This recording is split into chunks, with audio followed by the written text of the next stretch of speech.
Okay, thank you for having me. Some of the people I've seen you around, which from now on, when you see me in the building, make sure you pull me aside, say hello.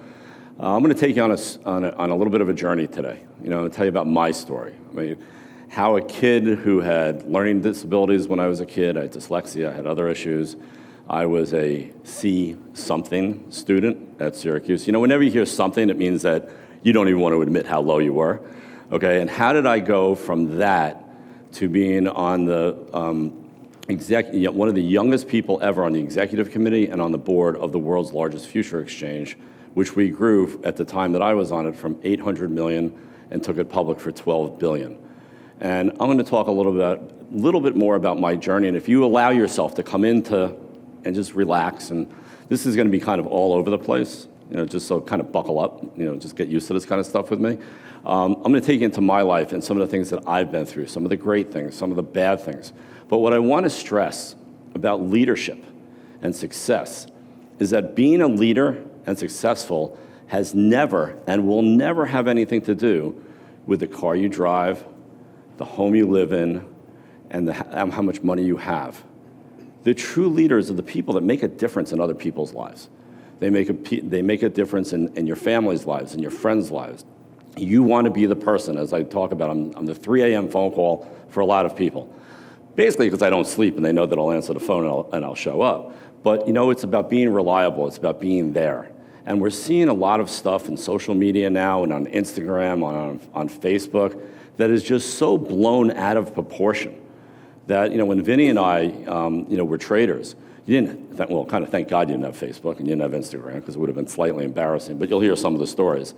But it's entrepreneurship has been completely blown out of proportion on what it takes and everything else. So we're going to start with just one slide on entrepreneurship to show you that where it goes and where we go from here. So the new business stats are that 90% of all businesses fail. People don't realize. You see everybody on Instagram going, follow your passion, follow your dream. I'm building my empire. Now, I know some people that have empires. I work with a few billionaires. I work with Vinny. You know what Vinny has never said in his entire life? I'm going to go build my empire. Vinny started off as a kid from Brooklyn with literally nothing. His father was a pizza maker. He went to West Point. He bought his first building when he was there. He became one of the largest traders at the exchange, was a competitor of mine on a clearinghouse, was so much bigger than me. And I'll tell you his story in a second too, but this is where you have to understand that you don't go out and build your empire. You go out, you find an idea, you find something that you enjoy, and you build from there. After the 90% fail, the 10% that remain, most of them fail as well. And in 2 years, 70% will all fail.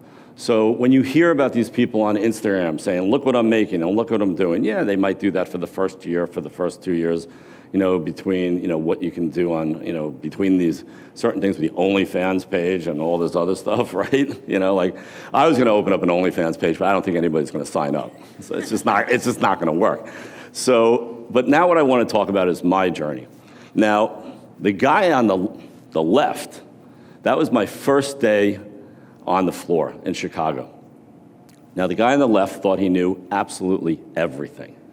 I just knew it all, right? The guy on my right, which was about 2 weeks ago, I realized that the guy on my left knew absolutely nothing. And I'm still learning that I didn't know anything. And the whole point about leadership is knowledge, okay? When you can be knowledgeable on many different topics and, not just superficial knowledge, like really knowing the product, and the concept that it will really help. So let me tell you about my first day at work. And what we're going to talk about is the difference between the workplace when Vinny and I, where we worked, and I'm going to show you what it was really about, and what's kind of morphing into the new workplace. And we're going to try to kind of mesh those two together today a little bit. So that first day, and oh yeah, by the way, I was at Panthers Pub, and I was so happy that, we can curse here. Okay, so trust me, as being a floor trader, you want to be able to curse. Okay, there's videos with curses in it. There's a lot of stuff. And also, if anybody has a question during this, just feel free, raise your hand. Okay, But okay, so that first day of work, I walk in, I'm wearing my New York Giants button because I was a New Yorker living in Chicago. That was not good. My button that said, "Go for it. Life is not a dress rehearsal." I was one of those kids like, okay, I got this. I just graduated. There's nothing I can't do. And I walked into my boss's office, which I had to wait 2 weeks to see him because he was a real mafia guy from Chicago at the Exchange, and they found his friend in a ditch like 2 weeks before. So I walk in, and they're like, "Hey, listen, Jimmy's not around. Come back in 2 weeks." And I was all alone in Chicago, and I literally just sat in my apartment for 2 weeks. And there was no Netflix back then. There was no Hulu. There was nothing. It's like you couldn't watch anything. So I go back in, and I walk in there, and I'm like, "Jimmy," I go, "I'm going to be the best trader you've ever seen. It's going to be amazing. Wait till you see what I can do. After I'm a clerk, and I'm a broker, and I'm just going to blow this place apart." And he looks at me and goes, "Kid, sit down and shut the fuck up." You know what I did? I sat down and I shut the fuck up. And he looks at me and he goes, "Listen, this trading floor is the coolest place you've ever seen. All the different jackets, the yelling, the screaming, the money, the rush, the enthusiasm, the fighting." He goes, "But one of these days," this was literally the best advice I ever got. He goes, "One of these days, you're going to walk in, it's going to be a job. You're not going to want to get hit in the head. You're not going to want to get spit in the face. You're not going to want to deal with the pressures of what it's like, because I only traded my own money, like Vinny. Okay, so when I had a bad day, it was like you wanted to go home and throw the dog out the window. We didn't, but you felt like that. Okay, so a bad day for me was really a bad day. Okay, but he said to me, he goes, "It's going to be a job one day, but it will be a job that will give you the opportunity to do things and learn things in life that you would never, ever have." So when that day comes, and that day did come, I remember it. I had a headache. I didn't want to be there. And I remembered how 15 years before, this guy yells at me and saying, "Listen, this is what it's going to be like." And it was a completely, utterly amazing moment in my life, because instead of Gary Vaynerchuk, anybody follows him? Okay, Gary V. Okay, he's a partner of mine at a restaurant up in New York. And this whole bit about, "You don't like it, quit." I'm like, no, you don't like it, figure it out. Okay, because it's one thing if you're absolutely positively miserable that you cannot function. That's one thing. But if you're having a bad week, a bad day, your boss got on your case, I'll show you how we sucked it up, because I'll tell you stories about what happened to us that will blow your mind. So we're going to play a video here of what the floor was like. I'm going to show you the Chicago floor. We're going to show you the New York floor, and then we're going to show you the greatest trading movie of all time. Now, when you see the trading movie of all time, when Vinny and I were trading in the Gulf War, this is what it was like being in the pits. This was no BS. So if you could play that video, that would be great.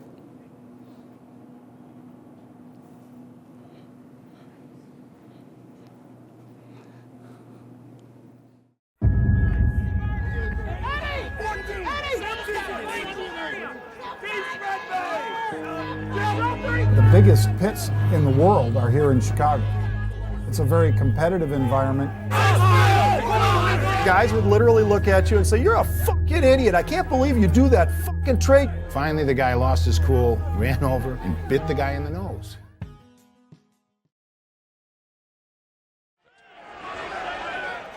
Traders at New York and Oil Exchange buying and selling future contracts of crude oil, setting the price of oil through supply and demand, news and rumors, hopes and fears of oil supplies being cut. David Greenberg has been trading here at the pit for 16 years. What's his big worry? I know it keeps saying Venezuela is the main word, but it is a major contributor to this up market right now. Back in the pit, there's suddenly other news to drive the deals the traders write down and toss in to be recorded. Saudi Arabia announces that it's ready to increase its oil production to help make up for the shortfall from Venezuela. Immediately, David Greenberg sees prices fall by 80 cents a barrel. So life at around $30 a barrel of oil goes on, for now, until something new and unknown and perhaps unknowable happens. I knew I was on TV, so this is just good marketing. There was nothing going on there, but I wanted my Sterling jacket to show. Good marketing.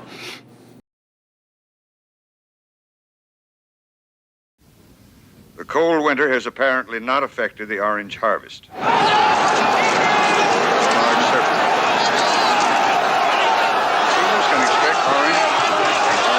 Prices to fall pretty dramatic.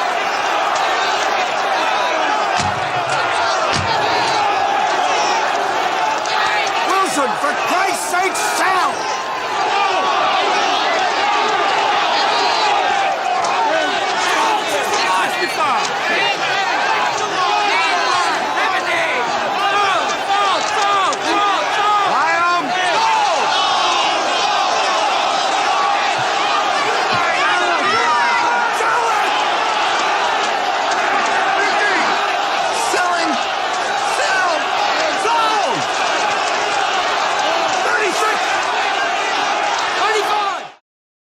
And now it's your turn.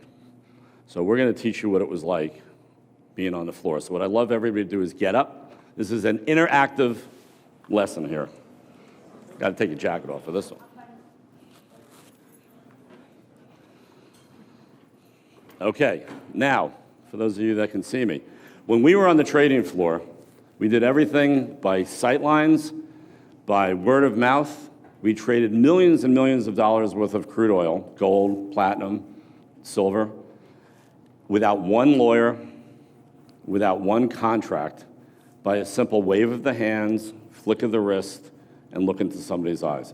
Anybody here, parents, were stockbrokers on the trading floor? Okay, they were the calm ones, okay? We were the ones that were from Long Island, Bronx, Brooklyn. I always used to say that the guys from the stock market were the guys at the Knick game that still had their ties tied up here and their jacket on at 11 o'clock, and the commodity guys were the guys that were just totally wasted and in jeans and a T-shirt, you know, by 4 o'clock in the afternoon. So it's a much different crowd. So if we were going to buy something, which way do you think your hands were going to be? They were going to be in. I want it. I'm buying. I want them. I want it. So everybody just put your hands like this, and I want to hear buy them. Buy. Okay. Now when I say 1, 2, 3, I want it on as loud as you can. 1, 2, 3. Buy. Okay, that was good, but West Point kicked your ass, and a kindergarten class kicked your ass. So your life depended on this. So it would be like, buy them. Okay, from the gut. So I want to hear this so tight and so loud. It's like your family's not going to get fed if you don't get, because you got to remember, it was recognition training, trading. Just because you said buy them, I could say, I'll sell it to you, I'll sell it to you. You did not go out with my brother the other night. You're not getting anything. You did, you're getting the rest. So it's not like in today's world that you push the button and you get the trade no matter what. So when you get as loud as you can, 1, 2, 3. Buy them! Much better. Now, 1, 2, 3 again. 1, 2, 3. Buy! Good. Now, sold is hands out, right? So I want to hear everybody go, 1, 2, 3, sold. 1, 2, 3. Sold! Very good. Do it again. 1, 2, 3. Sold! Great. Now what we're going to do is that, I never get this right, but I'm going to try. So everybody's got a birthday from January to June is going to go buy them. And everybody that's got a birthday from July to December is going to say sold, as loud as they can. Okay? 1, 2, 3. Sold! See, now it's like it gets a little confusing. Like, how the hell do we follow all this stuff, right? Okay, we're going to do it one more time. 1, 2, 3. Sold! Okay, now what I want you to do, the last thing, is that I want you to keep it going. Whoever said buy them, whoever said sold, just keep waving your hands and feel it. Because this is what it was like all day. It was the greatest rush. It was like going literally to the Stanley Cup every day. You know, and if you were pissed at your spouse or your partner or your kid, okay, you could just rip somebody apart. I'll tell you a story in a second. And, it was just awesome. You know, because can you imagine, I'll tell you a couple of stories, and that if you did that in workplace today, you'd be carried out in handcuffs. You know, it's like kind of like how they fight on the ice, and if you do the same thing in the bar, you know, you're in trouble, but like it just happened on the ice. So, okay, so when I say 1, 2, 3, but just keep it going as loud as you can till I say stop. Because this is what we did all day long. You know, people lost their voice, they were hoarse, my throat would bleed, I would have to get cortisone shots, you know, in the back of my throat, crazy kind of stuff. So 1, 2, 3. Sold! Louder.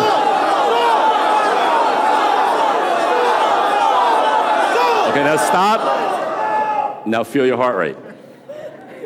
Was that awesome? I mean, like, all day, every day. And, you know, some people want to know why I'm an adrenaline junkie. You know, like, when I'm doing nothing, I get really not in a good place in my head because of this. Okay, so let's add one thing to this that we've never done. So when I go 1, 2, 3, I want everybody to say Panthers.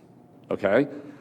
1, 2, 3. Panthers! Okay, now, who's going to get to the Stanley Cup this year? 1, 2, 3. Panthers! And who's going to win the Stanley Cup this year? Panthers! So everybody sit down. Well, now that I woke you guys up. Go to the next slide.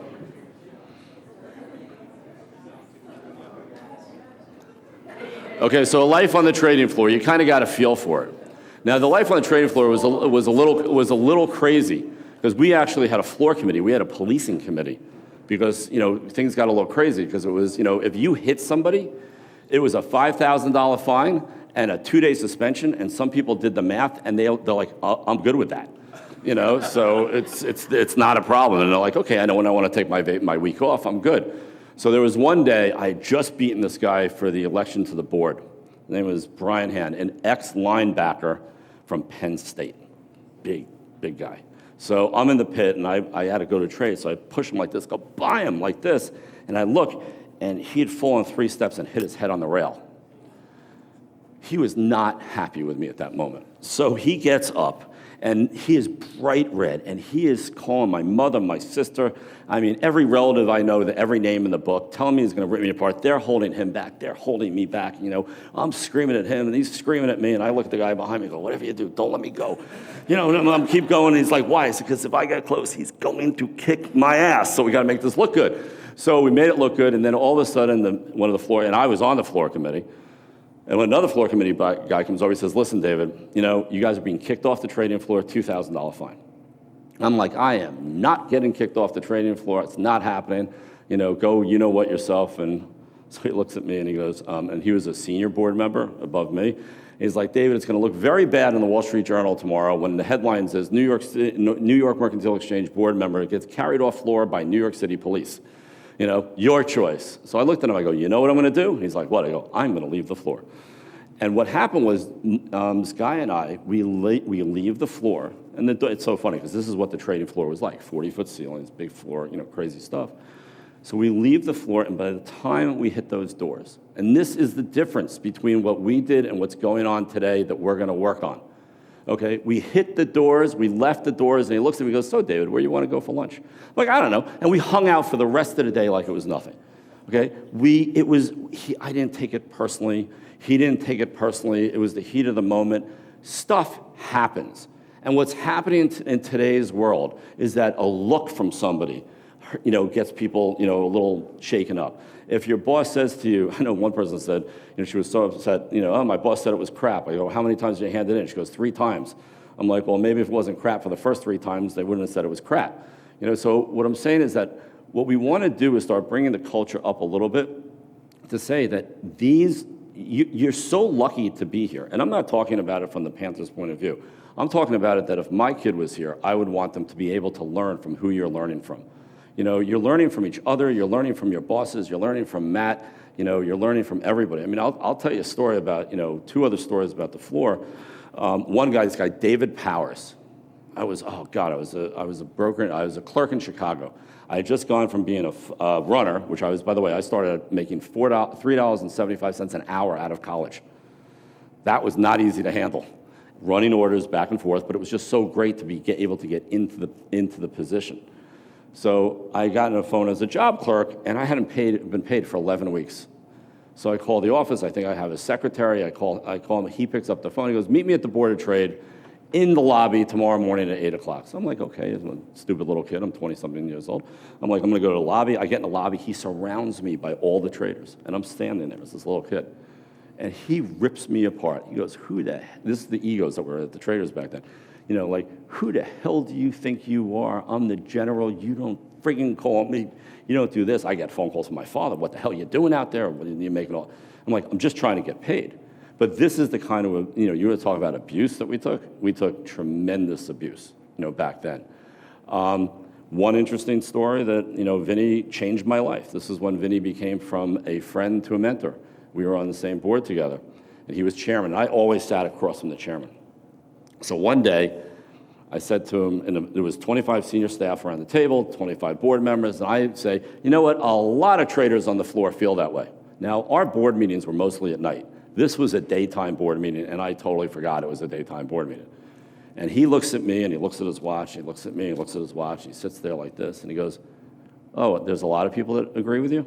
I'm like, yeah. He goes, go downstairs and bring up 3. And I was like, what? He's like, go pick up 3. We'll wait. And it felt like 5 minutes. It was only a minute, but it was just pure silence. And I finally said to him, I go, you know what, Vinny?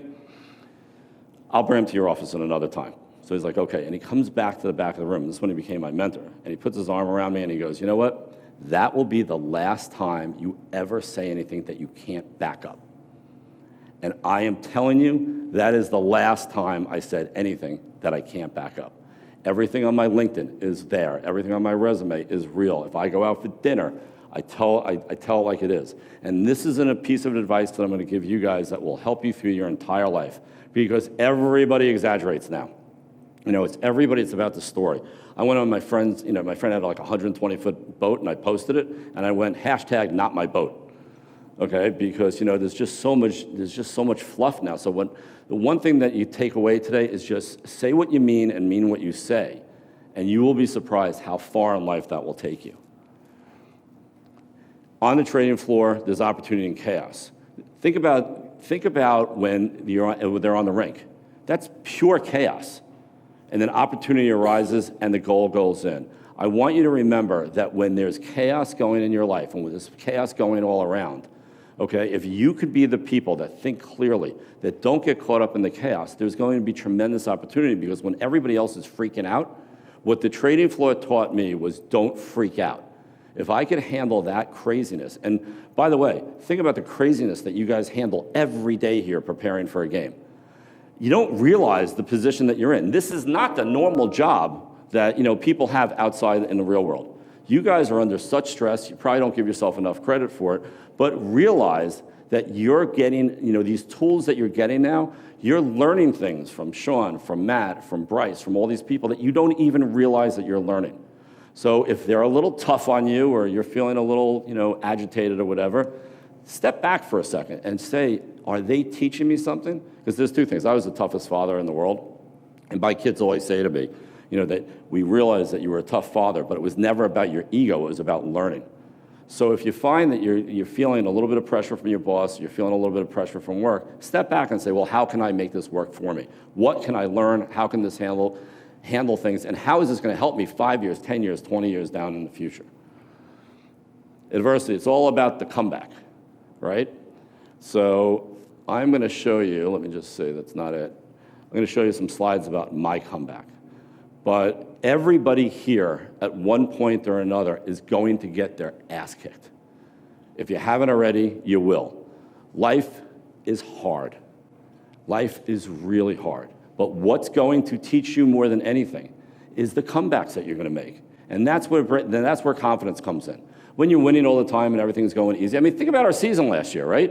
We're down 3-1 with Boston, right? And it's like 1 minute left. And we go to the Stanley Cup. How much did that teach everybody in this room about not giving up, about anything is possible? And being around an organization like the Panthers to see where they've come the last 10 years. The old joke was, before COVID, you didn't need social distancing, just come to the game and sit wherever you wanted, right? It was like, you don't need the social distance, just have a seat. And then look at what it's like now. Look at last year when you guys filled the arena for a watch party. I mean, that is a comeback. That is never giving up. When Vinny first took over the team, and Matt, and they were all, doing it, and I would come to the games, and it'd be like, like literally nobody here.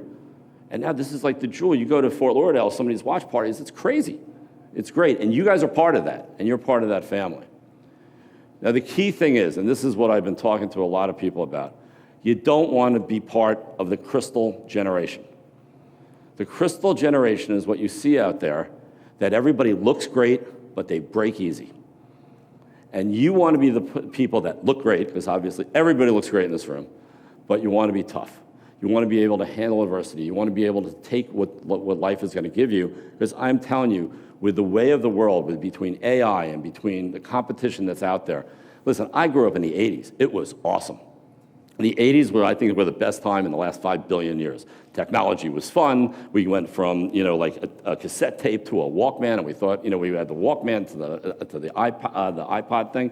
It was great, but it wasn't as intrusive now. So you have such competition now. You don't want to be part of the crystal generation, because what it is, it's all the people that just, you've seen it. You're seeing it more and more. They get upset so easily. You know, and I'm telling you right now, you guys have a problem, okay, between two people, come to me. Let's see if we could work it out before you run to HR, okay? Because that's what we did on the floor. We did conflict resolution. Because when you can learn about conflict resolution, it not only helps you in business, it helps you in your personal life, okay? And we're getting too quick to run to the hierarchy. Let's sit down, figure it out, pull me aside if there's something going on in your life and you see me walking in the stadium on a game night or whatever, or just don't be afraid. Pull me aside. Okay, I am completely approachable. And how you can avoid being part of it, as we just spoke about it. Realize life is tough. Life is going to kick you in the butt. And then what does Rocky say in one of the movies? You know, it's not how hard you get, hit down, it's how fast you can get back up. Okay, and it's corny, but it's true. Lessons in self-resistance, we talked about that. Now that is Vinny and me, okay? A very, very long time ago. So if you want to be a team player, you want to realize there are no shortcuts. I am guaranteeing you, if you guys find a shortcut, it's wrong.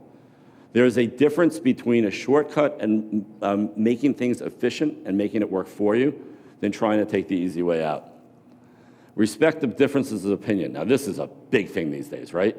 You know, we are so polarized on everything. And what do we have coming up in the next year or two? An election, right? Now, let me tell you something that's so cool about coming to the stadium. When we're in that stadium, there are people from different political sides, different races, different backgrounds, different socioeconomic areas, and everybody's rooting for one thing, the Panthers. So it shows that everybody can get together. Everybody can work together. And what I teach when I was just teaching in a couple of colleges, I would literally, this is back when Trump and Hillary were running, and I would have great debates in my class. And then I would say, good, now go out and have coffee with each other. Okay, because we have to get back to the point where we can talk about differences of opinions. And I always say the line, I thought about what you were saying. I could see how you might feel that way. I just don't agree with you. And so how's your day going? Not, I don't agree with you, screw you. Okay? And that's what's happening. And we have to get away from that. If you can start working back, you can be the next part of the generation that understands that having a coherent conversation and an intelligent conversation and a conversation that works for you, that people can have differences of opinion. And it's okay. This is going to be a brutal year coming up. Okay, you can see it already, not just with the presidential election, but with every election, all these topics that are coming up in the world. Let's make sure that we talk it out. And we don't want to hurt any relationships in this room. We want to end any, I mean, some of these families that don't even talk to each other anymore because they're on two different sides of a thing, that's ridiculous. You know, keep your friends close, keep your, they say, Godfather, keep your friends close and your enemies closer. But keep the people that are in your lives, but don't be afraid to have these conversations with people. It's all okay. Leave your ego at the door. Egos are a waste of friggin' time. You know what, I mean, like, with all the things that I've done, I always just say, listen, that's what everybody should do. I do a lot of charity work. I do a lot of work with the kids. I give back. You know, like, the key thing is if you could just stay humble and be who you are, people, like Vinny. Vinny is the most humble guy I've ever met. I mean, we were at Junior Achievement, and he gave this huge, number to them on one of their events. There's no name. He doesn't put his name on the building. We were at the United Negro College Fund luncheon. Huge check. People are like, they lost their breath. He doesn't have his name on it. Vinny just, if you see Vinny and Teresa here, you would never know just what they're worth. And that's the greatest thing. That is the pure example of true humbleness. Not about your schedule. And I learned this very early, and I've practiced it today. So when I was 50, so it was a few years ago, there was this guy, I've been waiting to get to meet with him. It took me 3 months to get a meeting. I go to his office at 8 o'clock in the morning. The secretary said he had a tooth emergency. He's not going to be back. And I said, when can I meet with him? He goes, either at 4:30 this afternoon or 3.5 months from now. So I said, I'll take the 4:30. Now, I had nothing to do. I wasn't supposed to be in the city. So I went to movies, I went to lunch, I went to the museum. Because what you're going to understand, there are going to be people in your life that if you can get in front of, they can change your trajectory. They can change your life. So realize, I hate when somebody says to me, well, I can't make it. Well, I'm like, I can make it.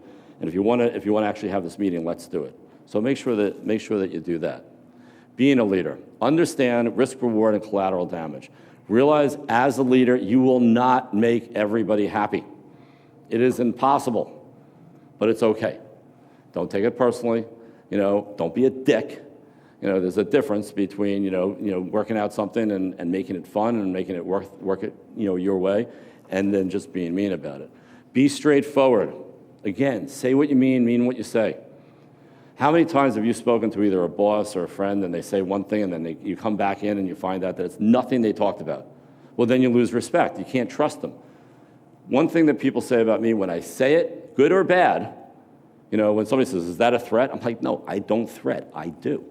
You screwed me over. I'm now going to finish this. Or I said that I'm going to do this for you, and I do it, even if it's at a loss to me. I've promised things that I thought was going to cost one thing, it cost double. As a trader, you never go back on a trade, never go back on your word. Always stay connected.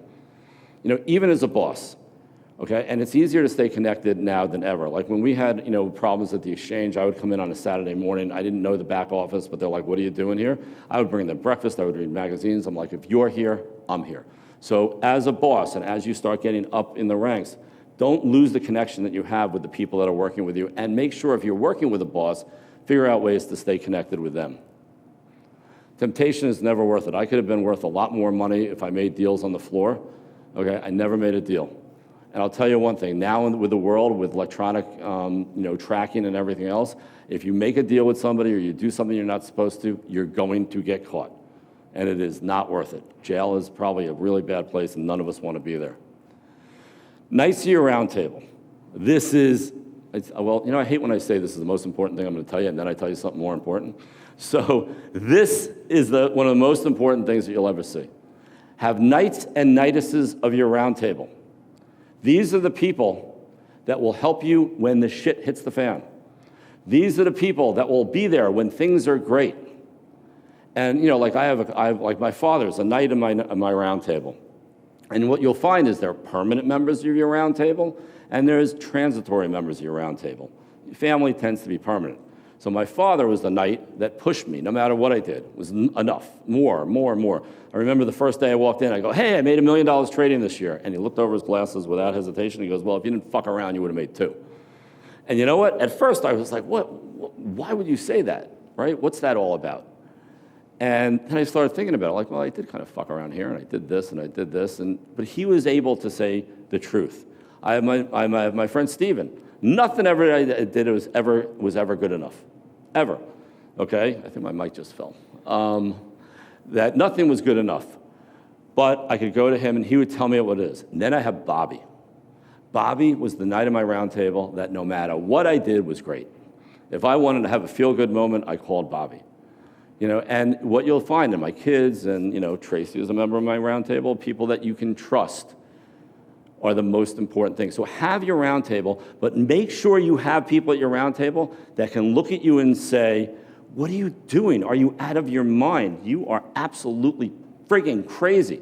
Because when was the last time that you stood in front of a mirror when you were going to do something and said, this is a lousy idea, but I'm going to do it anyway? Right? So have that person or persons, okay, that can tell you what it's really about.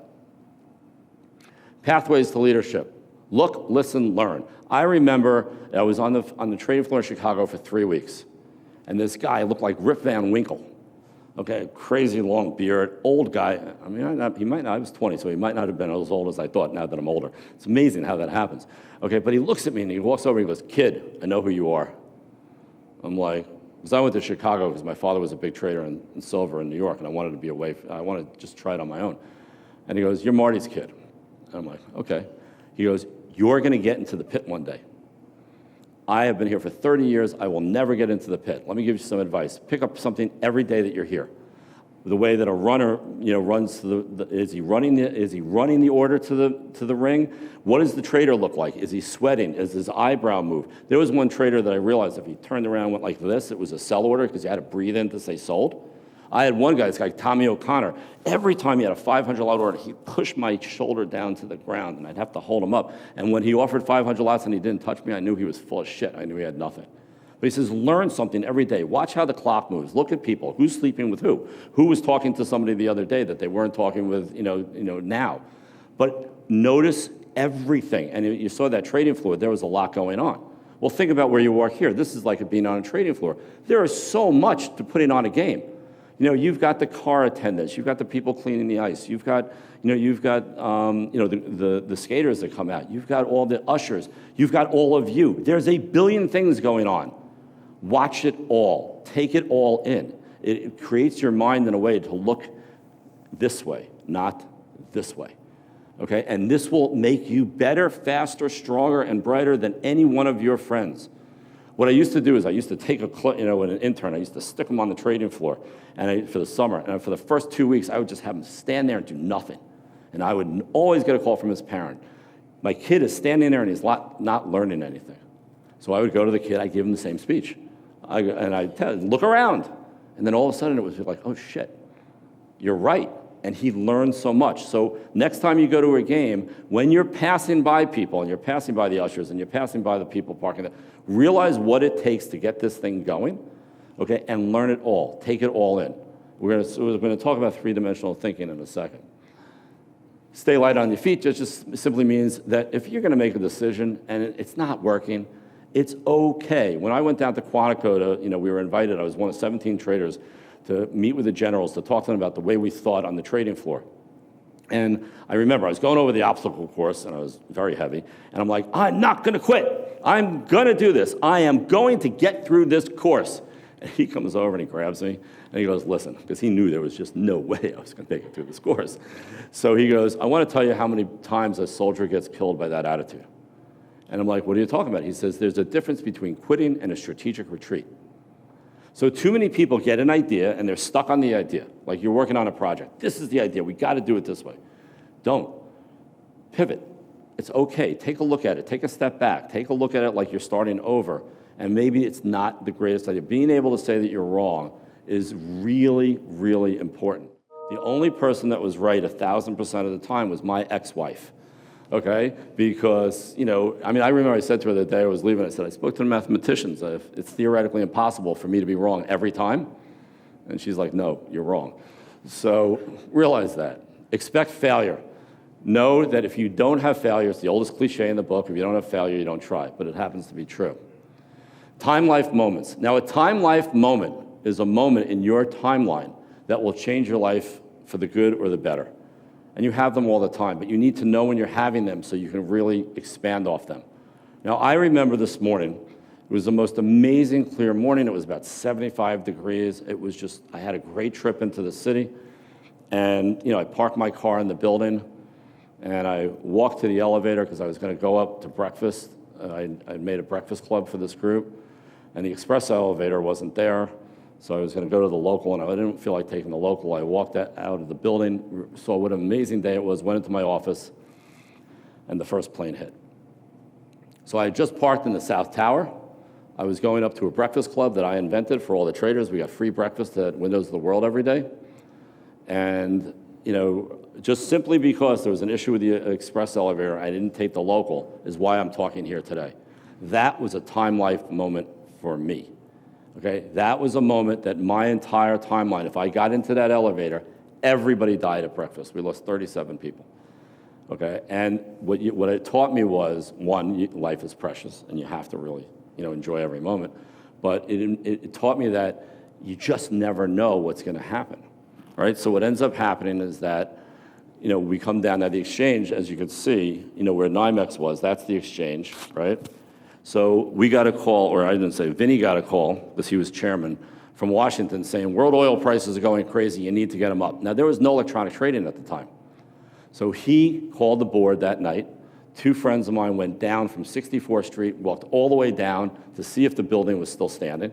It was still standing. We meet at what was called then the Helmsley Palace. Vinny does this like a military operation. That is Vinny at 45 years old. Okay, he took on that role to get one of the largest exchanges in the world up and running in the most crazy time, and we were in ground zero. So we were the only building that was in ground zero that was open secretly. And we brought in, I think it was 1,500, 1,000 or 1,500 people every day down the river, up into the building, three foot perimeter, got them in, got them trading, got them out, and got the world's oil prices. And and gold prices stationary, but he ran it like a military operation. And again, so he put everybody into groups. Now, there's this guy that I ran against a couple times on the board who hated my guts, and another guy that hated my guts. And Vinny goes, listen, you three are working together. And I went like, really? And he goes, this is what you guys are good at.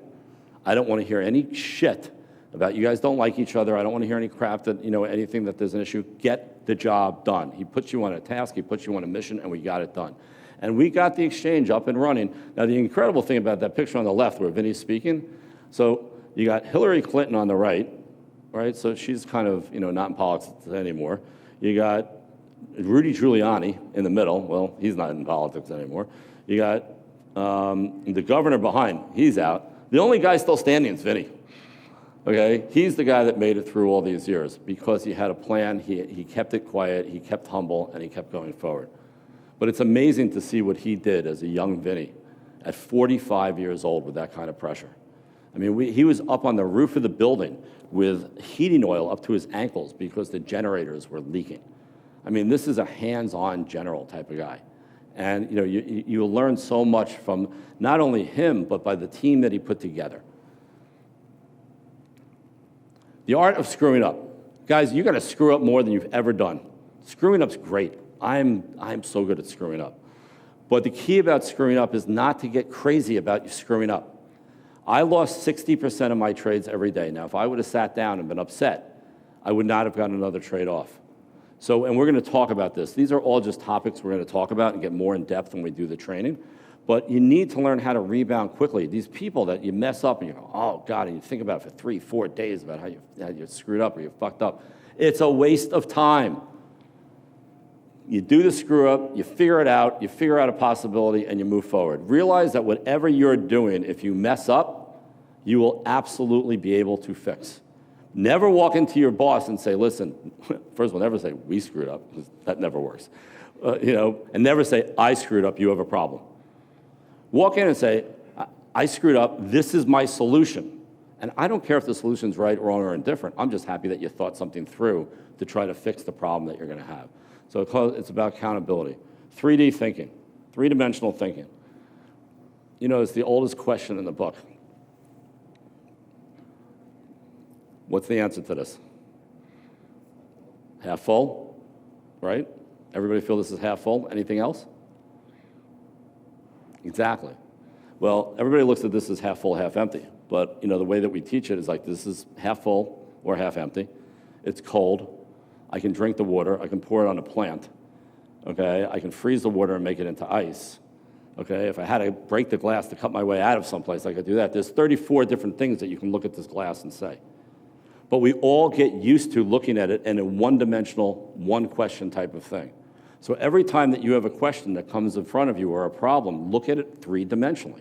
And we're going to talk about that too. How you can take the first thought that you have in your head, knock it out, you could always come back to that later, and then think about it in multi-dimensional ways.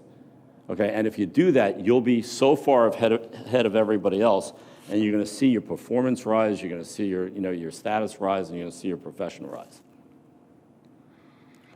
Radical responsibility. A term I learned.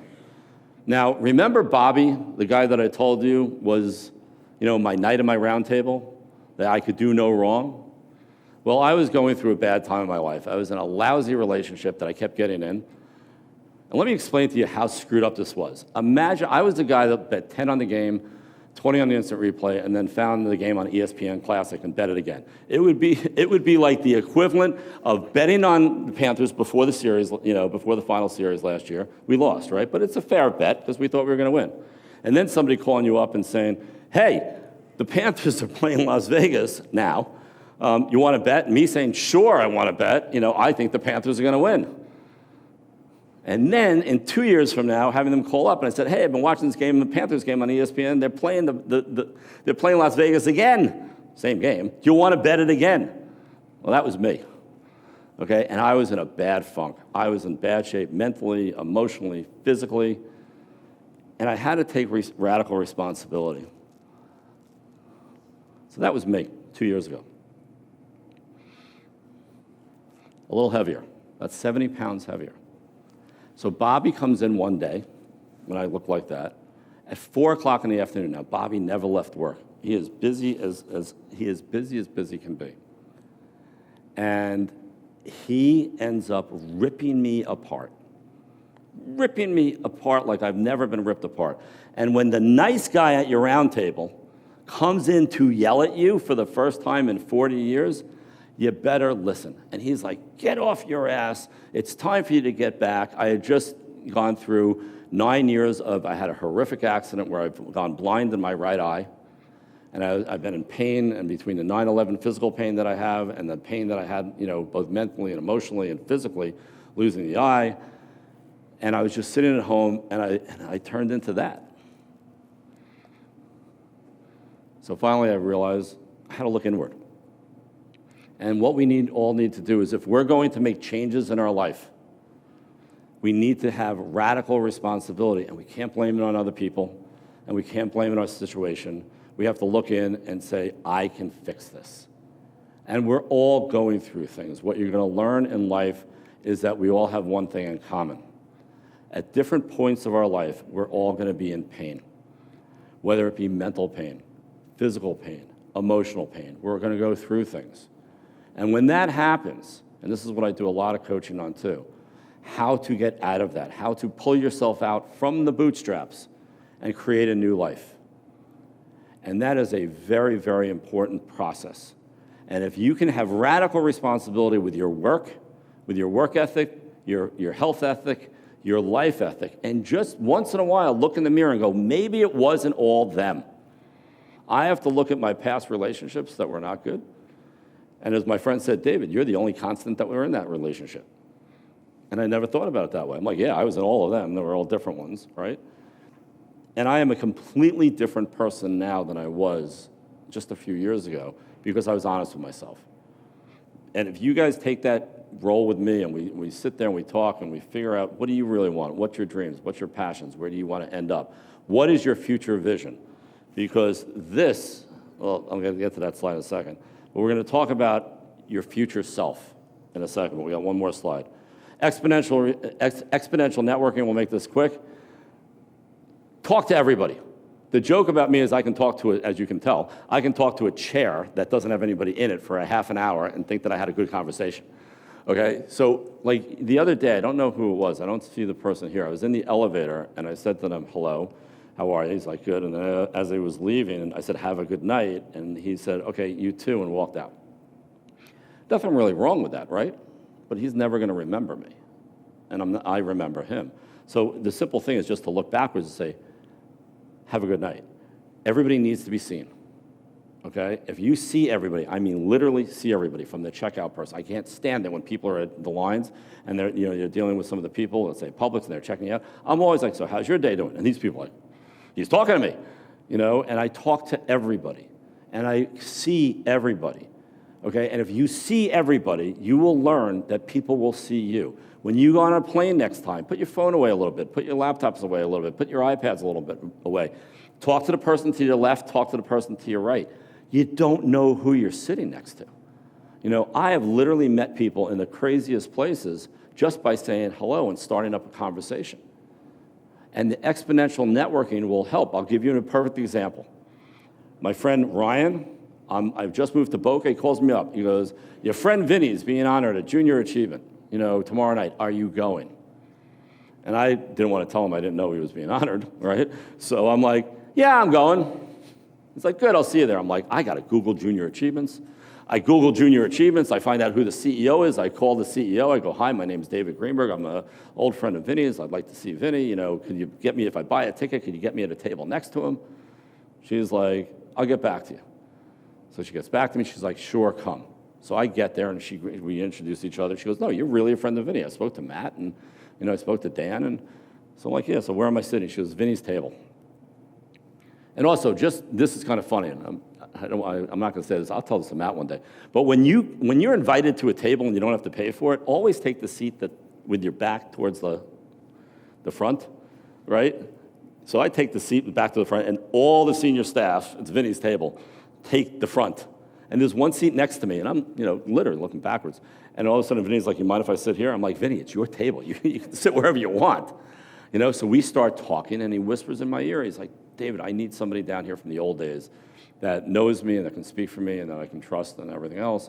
How would you like to work with me on that? Okay, so I'm like, sure. So all of a sudden, Vinny gives him a lot of money. He says, you're going to sit on this board, you're going to sit on that board. I start sitting on boards with him.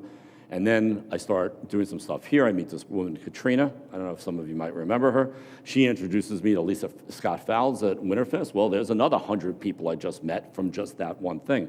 So by going to having that one phone call with Ryan, to making the phone call to the CEO of Junior Achievement, who then I end up sitting next to Vinny, who then I end up sitting next to the board. I end up doing the work that I've been doing for him for the past 7 years. I'm sitting with Katrina, and I'm here today. That is the timeline off of one moment and one meeting.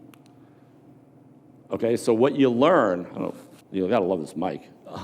So what you learn, it's okay. So what you learn is talk to everybody, have these meetings, have these moments, because you just never know where it's going to end up. Okay, you see me in the hallway, say hello.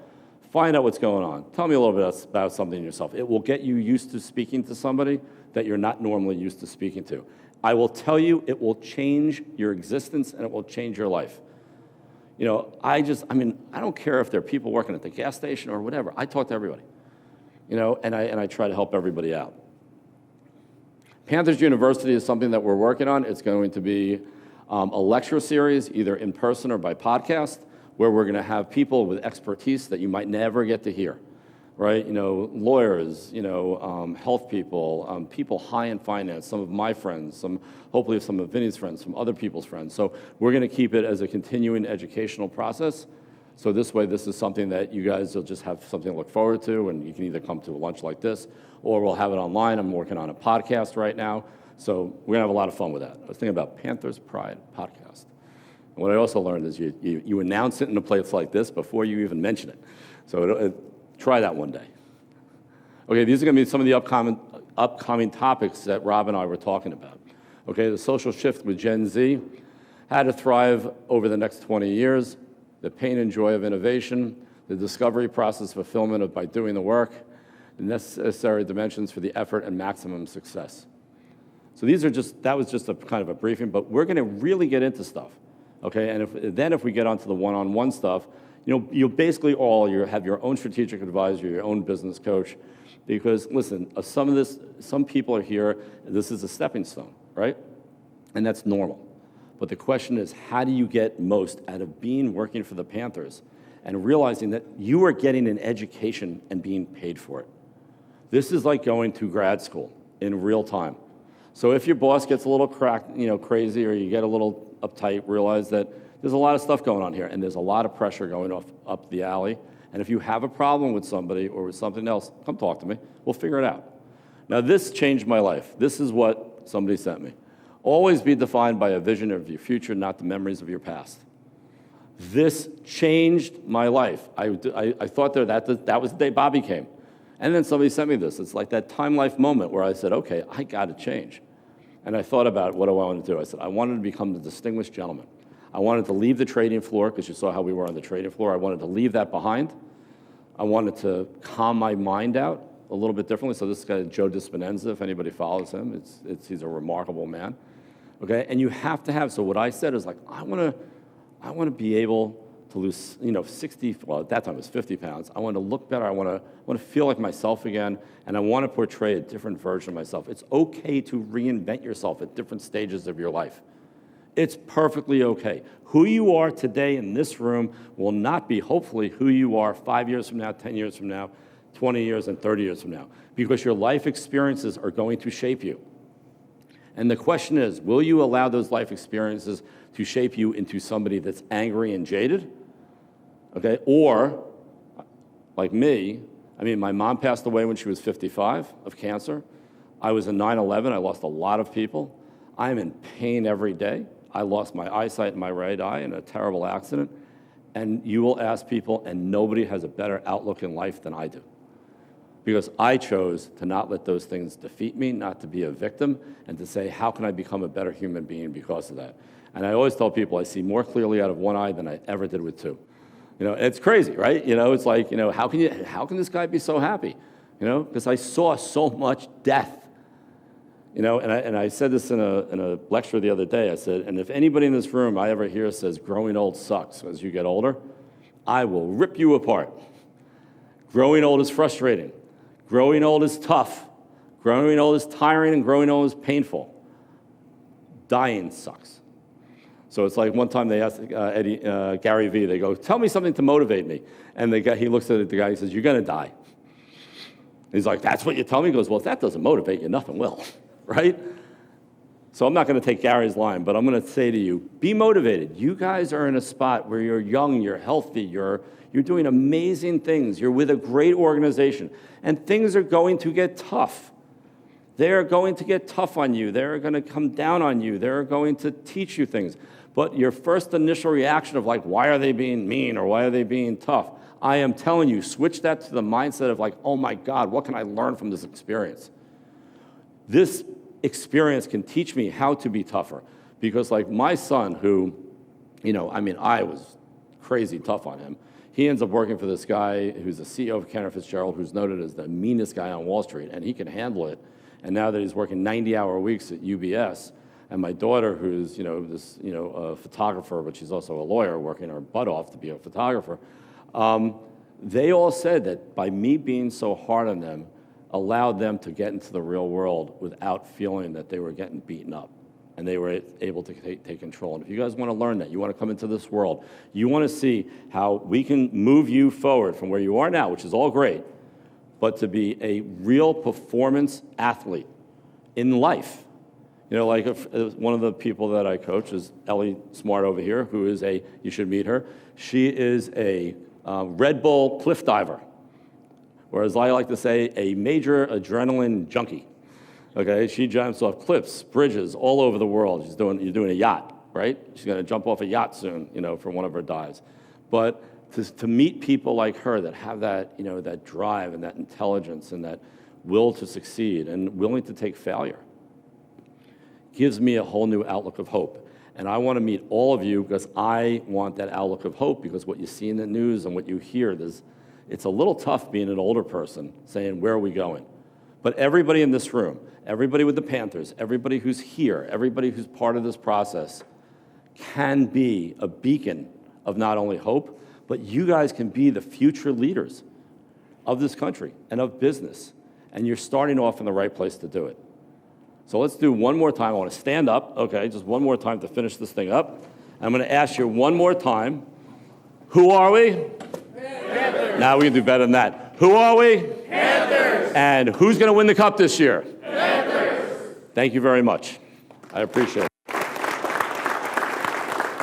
And seriously, feel free to absolutely pull me aside, talk to me. Oh wait, my email, there we go. Email, Instagram, follow me on Instagram, just a cheap plug, David Douglas Greenberg. And just, whatever you guys need, I am here to be at your disposal, period. It's my gift, to the team. Vinny has been tremendous to me in my life, and it's all about giving back. And somebody asked me in junior achievements one day and said, he goes, and this is something you should remember. They said, what's the number? What's the number that you know you're a success? And I looked at the kid and I go, 1. And he's like, what do you mean? I go, make a difference in one person's life and you'll be a success. And if everybody in this room makes a difference in one person's life, there will be many lives changed. And that is when you're successful. Don't try to compete with your neighbors, your family, your fraternity brothers, your sorority sisters, anybody. It's a waste of time. The only competition you should have is with yourself to become better than who you are, who you can be, and who you're going to be. And I'm happy to help you through the process. So thank you very much and enjoy lunch.